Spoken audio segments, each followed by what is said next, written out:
Karnataka power politics లో పరేషాన్ నెలకొంది. సిద్ధరామయ్య ప్రభుత్వ ఏర్పాటై 2.5 ఏళ్లు పూర్తి చేసుకుంది. దీంతో ఇచ్చిన మాట ప్రకారం అధికార పంపిణీ జరగాల్సిందేనంటూ డీకే శివకుమార్ అనుచర వర్గం అంటోంది. మరోవైపు 5 ఏళ్లు తానే ముఖ్యమంత్రిగా కొనసాగుతానంటూ సిద్ధరామయ్య ధీమా వ్యక్తం చేస్తున్నారు. ఇప్పటికే ఈ వ్యవహారం హస్తినకు చేరింది. ఎవరికి వారు ప్రత్యేకంగా అధిష్టాన ముఖ్య నేతలతో భేటీ అవుతున్నారు. దీంతో కర్ణాటక పాలిటిక్స్ మరింత రసవత్తరంగా మారాయి.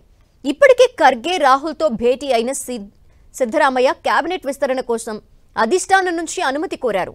దీని ద్వారా మరో ఏడాదిన్నర పాటు తన సీఎం సీట్ సేఫ్ అని భావిస్తున్నారు.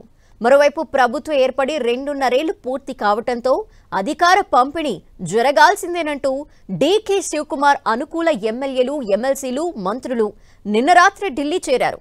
ఇవాళ ఖర్గేతో పాటు రాహుల్ సహా అధిష్టానంలోని ముఖ్య నేతలతో భేటీకి ప్లాన్ చేస్తున్నారు. వెంటనే డీకే శివకుమార్ కు పగ్గాలు అప్పచెప్పాలని సూచించనున్నారు. సీఎం పదవికి డీకే శివకుమార్ అన్ని విధాలా అర్హుడని చెప్పనున్నారు వారు. మరోవైపు ఇలాంటి సమయంలో డీకే శివకుమార్ ఎక్స్ వేదికగా చేసిన ట్వీట్ మరింత హీట్ పెంచింది. ఎక్కడ కృషి ఉంటుందో అక్కడే ఫలితం ఉంటుంది అంటూ ఆయన ట్వీట్ చేశారు. దీంతో ఆయన ట్వీట్ వెనుక ఉన్న మర్మం ఏంటోనని అందరూ చర్చించుకుంటున్నారు. అటు సిద్ధరామయ్య సీఎం పీఠం వదులుకునేందుకు ఆసక్తి చూపించటం లేదు. తాను పీసీసీ అధ్యక్షుడిగా కొనసాగలేనని డీకే చెప్తున్నారు.